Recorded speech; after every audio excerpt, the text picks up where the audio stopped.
बिस्मिल्लाहिर्रहमानिर्रहीम। आज का मेरा लेक्चर लॉ ऑफ टॉट के हवाले से है, जिसमें हम ये डिस्कस करेंगे कि पर्सनल डिसेबिलिटीज़ इन टॉट क्या होती हैं।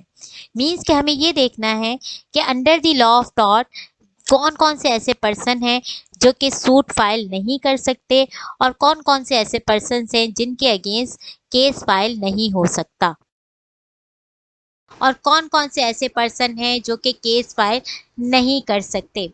जनरली हम ये देखते हैं कि हर पर्सन जो कि कॉम्पिटेंट है वो केस फाइल कर सकता है, कोर्ट में जा सकता है, और हर पर्सन जिसने रॉन्गफुल एक्ट किया है उसके अगेंस्ट जो है वो केस फाइल हो सकता है।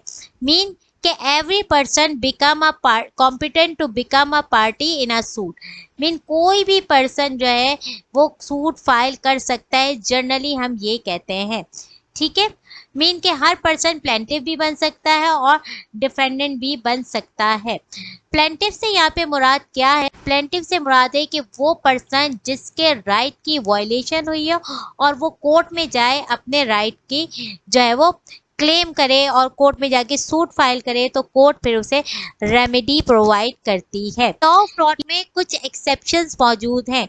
लॉ ऑफ टॉट ये बताता है कि कुछ ऐसे पर्सन्स हैं जिसके आगे जो कि कॉम्पिटेंट नहीं है, जो कि केस फाइल नहीं कर सकते।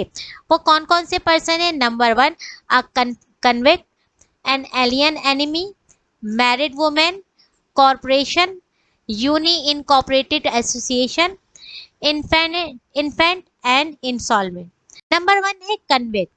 कोई भी ऐसा पर्सन जिसे जो है वो किसी भी कोर्ट ऑफ लॉ ने डिक्लेयर कर दिया हो कि he is a liable person, ये एक ऐसा पर्सन है जिसने जो है वो रॉन्गफुल एक्ट किया है और उसे जो है वो सज़ा मिल चुकी हो और वो इस वक्त जो है वो अपनी सज़ा काट रहा हो, यानी वो उसकी जो सज़ा है वो इन्फोर्सिबल हो।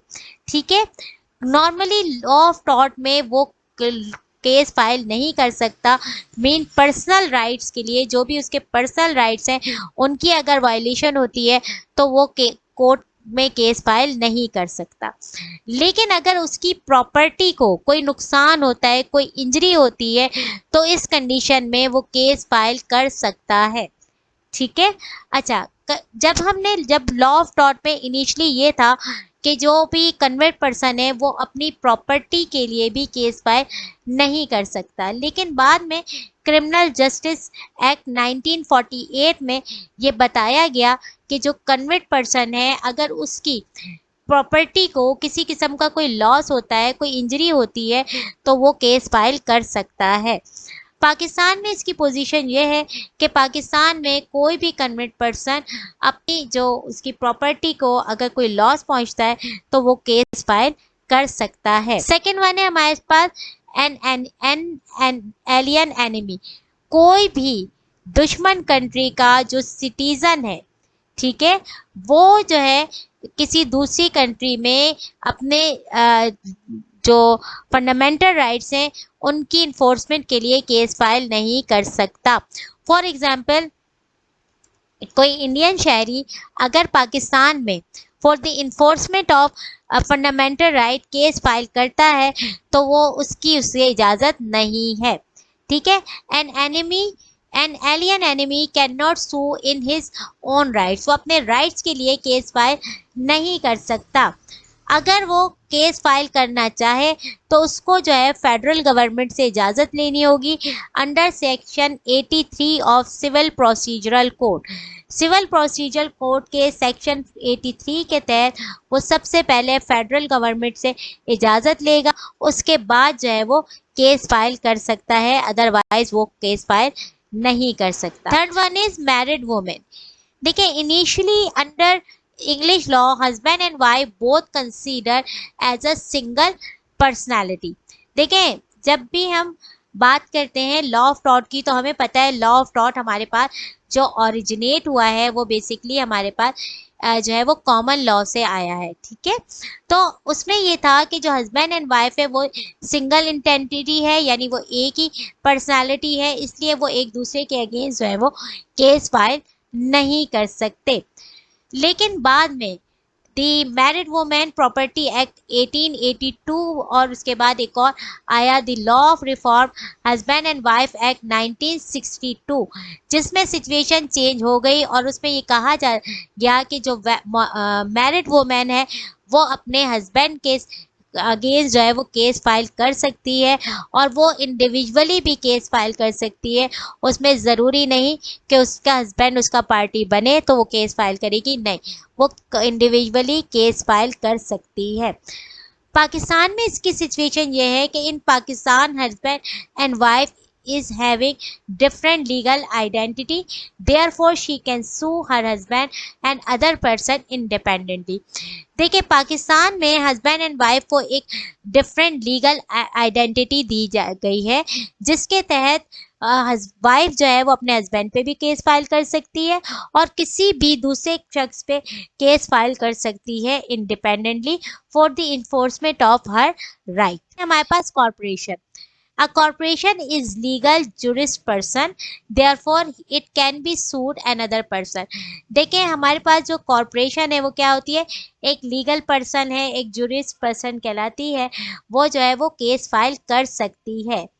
It may bring action for those civil wrong which affects its property and not for the those wrong which does not affect its property। देखिए अपने लिए तो कॉर्पोरेशन केस फाइल कर सकती है कि उसको जो नुकसान हुआ है, उसकी प्रॉपर्टी को अगर कोई नुकसान हो रहा है तो उसके लिए तो वो केस फाइल कर सकती है, लेकिन वो दूसरों की प्रॉपर्टी के लिए कोई केस फाइल कर सकती। इसके बाद है इन्फेंट। इन्फेंट क्या है? Infant mean a child who is in a mother वॉर्म। एक ऐसा बच्चा जो कि मदर वॉर्म में हो, जो कि अभी दुनिया में मौजूद ना हो, वो सूट फाइल नहीं कर सकता। इसकी एक एग्जाम्पल लेते हैं, फिर ज़्यादा अच्छे से समझ में आ जाएगा। देखिए एक वुमेन है जो कि प्रेग्नेंट है, उनका एक्सीडेंट हो जाता है। उस एक्सीडेंट के नतीजे में उन्हें जो है वो एक सीवियर इंजरी होती है, जिसकी वजह से जो उनका बच्चा होता है उस जब वो पैदा होता है तो वो फिजिकल डिसेबल पैदा होता है। अब जब वो बच्चा दुनिया में आता है उसे ये पता चलता है कि उसकी डिसेबिलिटी सिर्फ इस वजह से हुई है कि when her mother was pregnant she met with an accident. ठीक है, तो वो क्या करता है, इसके लिए कोर्ट में जाता है और कोर्ट में केस फाइल करता है। तो इस तरह वो नहीं कर सकता, क्योंकि जो भी इंजरी हुई थी वो उसकी मदर को हुई थी, वो उसको नहीं हुई थी।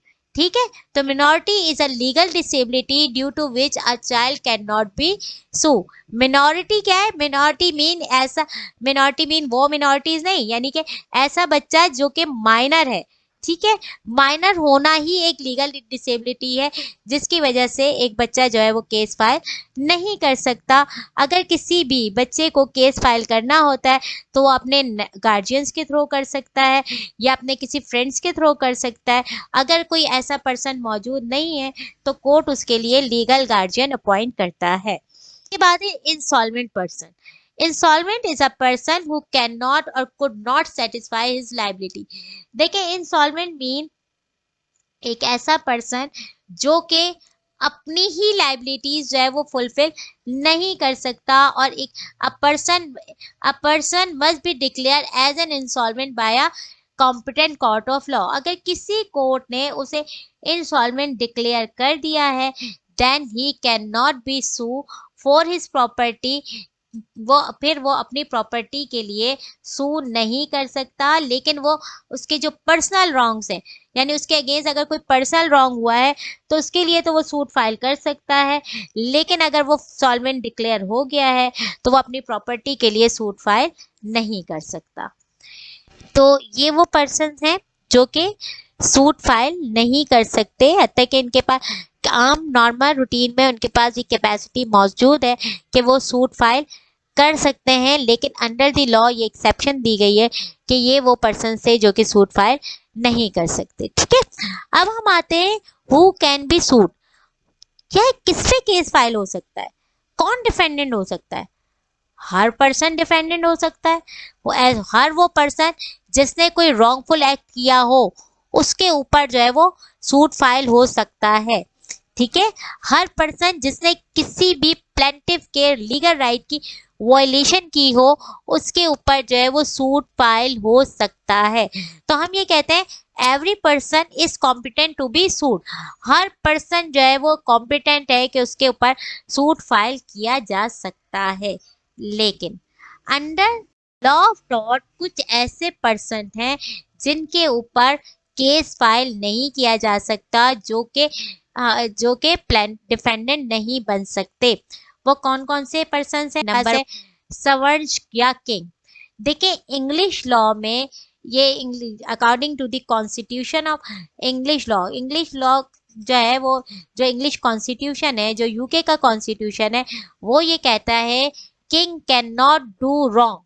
किंग जो है वो कोई भी गलत काम नहीं कर सकता। ठीक है, तो इस वजह से किंग के ऊपर जो है वो केस फाइल नहीं हो सकता according to the constitution, English constitution. ठीक है, लेकिन this position has been change by the crown proceeding act 1947। 1947 में एक एक्ट आया जिसके तहत ये कहा गया कि crown shall be subject to all those liabilities in tort to which if it were a person of full age and capacity it will be subjected। देखें इस एक्ट में ये कहा गया कि हर पर्सन, अगर कोई भी पर्सन जो के किंग है, अगर वो उसके फुल एज का है यानी कि माइनर नहीं है, इसके अलावा जो है वो अनसाउंड माइंड नहीं है, तो अगर उसने कोई भी रॉन्गफुल एक्ट किया है अंडर लॉ ऑफ टॉर्ट तो उसके ऊपर लाइबिलिटी आएगी और उसके ऊपर केस जो है वो फाइल किया जा सकता है। इस सेकेंड हमारे पास foreign servant. Court has no jurisdiction upon an independent foreign servant unless he submits for the jurisdiction of the court. इसमें यह क्या गया कि आप किसी भी फॉरेनर यानी जो भी किसी भी दूसरे मुल्क के सरबराह पे केस फाइल नहीं कर सकते उस वक्त तक जब तक कि आपकी वहां पे जुरिस्डिक्शन ना बन रही हो। अब हम आते हैं अपना एम्बेसडर एंड पब्लिक ऑफिशियल पे। ठीक है, ambassador can not be sue for the tort committed by them. This immunity is available to the family member and the servant of the ambassador also. This immunity is available to them till they occupy such position। देखिए ambassador जो है ना, वो जब तक ambassador है उस वक्त तक अगर वो कोई भी टॉर्ट कमिटेड करते हैं तो उनके ऊपर जो है वो केस फाइल नहीं हो सकता उस वक्त तक जब तक वो एम्बेसडर हैं। ठीक है, फिर उसके बाद क्या होता है कि देखिए जब भी किसी एम्बेसडर ने, जैसे अभी कुछ अर्से पहले मतलब 1-2 हफ्ते पहले जो है हमने न्यूज़ में देखा कि सऊदीया के जो पाकिस्तान में जो सऊदीया में जो पाकिस्तान के एम्बेसडर थे उन्होंने कोई रॉन्गफुल एक्ट किया है, टॉर्ट कमिट किया है, उन्हें जो है वो पाकिस्तान वापस बुला लिया गया है और अब उन पे जो है वो एक इंक्वायरी बैठी है और उन पे एक केस जो है वो चल रहा है। ठीक है, तो कोई भी पर्सन जब तक एम्बेसडर है तब तक तो उस पर केस फाइल नहीं हो सकता। ठीक है, जैसे ही वो अपनी पोस्ट से ख़त्म होता है, पोजीशन उसकी वापस ले ली जाती है, उसके बाद उस पर जो है वो केस फाइल हो जाता है, किया जा सकता है। इसके बाद है public official can not be sue for the tort committed in the representative capacity because the act was committed during official capacity representing the state। कोई भी पब्लिक ऑफिशियल अगर कोई टॉर्ट कमिट करता है तो उसके ऊपर जो भी केस फाइल होगा वो सिर्फ जो है वो उसकी पर्सनल कैपेसिटी में नहीं होगा, बल्कि उसकी पर्सनल कैपेसिटी के साथ साथ उसकी ऑफिशियल कैपेसिटी में केस फाइल होगा, क्योंकि वो अगर ऑन जॉब कोई भी रॉन्गफुल एक्ट करता है इट्स मीन कि वो जो है वो अपनी स्टेट को रिप्रेजेंट कर रहा है। फॉर एग्जांपल अगर बैंक का कोई भी मुलाजिम आपके अगेंस्ट कोई टॉर्ट कमिट करता है, ठीक है, तो उसका जो रॉन्गफुल एक्ट है वो सिर्फ उसका नहीं, वो सिर्फ उसके अगेंस्ट केस फाइल नहीं होगा बल्कि जो है वो उस बैंक के अगेंस्ट भी होगा, क्योंकि वो उस वक्त उस बैंक को रिप्रेजेंट कर रहा होता है। इसके बाद नेक्स्ट है infant and unsound mind person. जो इन्फेंट है यानी जो बच्चे हैं जो कि दुनिया में नहीं आए या जो माइनर्स हैं उनके अगेंस्ट केस फाइल नहीं हो सकता। इसी तरह जो है जो अनसाउंड माइंड पर्सन्स हैं उनके अगेंस्ट भी केस फाइल नहीं हो सकता। इसके बाद ल्यूनेटिक है, जो ल्यूनेटिक पर्सन्स के अगेंस्ट भी केस फाइल नहीं हो सकता है, लेकिन ल्यूनेटिक के लिए भी आप की जो चीज़ें देखी जाती हैं वो देखी जाती है कि जिस वक्त आपने रॉन्गफुल एक्ट किया था उस वक्त आपकी इंटेंशन, नॉलेज, मैलिस और दूसरी मेंटल कंडीशंस को जो है वो साबित करना ज़रूरी होता है। इसके बाद हम आते हैं कॉपरेशन एंड मैरिड वुमेन पे। A corporation can be sued for the tort committed by its servant or agent। हाँ, हम किसी भी कॉरपोरेशन के ऊपर सूट फाइल कर सकते हैं किसी भी ऐसे रॉन्गफुल एक्ट के लिए जो कि उसके एजेंट ने किया हो या उसके सर्वेंट्स वगैरह ने किया हो। इसके अलावा हमने एक वक्त ऐसा था, यानी एक पहले जो है वो कॉरपोरेशन पे सूट फाइल नहीं कर सकते थे, उन पे केस फाइल नहीं कर सकते थे किसी भी रॉन्गफुल एक्ट के लिए जो कि किसी मैलिस की वजह से किया गया हो, कोई फ्रॉड किया गया हो, किसी भी उसके एजेंट ने कोई फ्रॉड कर दिया हो, तो उसके लिए हम केस फाइल कॉरपोरेशन पे नहीं कर सकते थे, सेपरेट जो एजेंट है उस पे किया जा सकता था।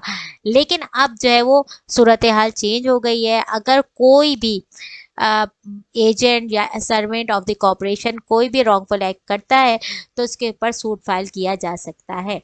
इसके बाद लास्ट वन हमारे पास मैरिड वुमेन।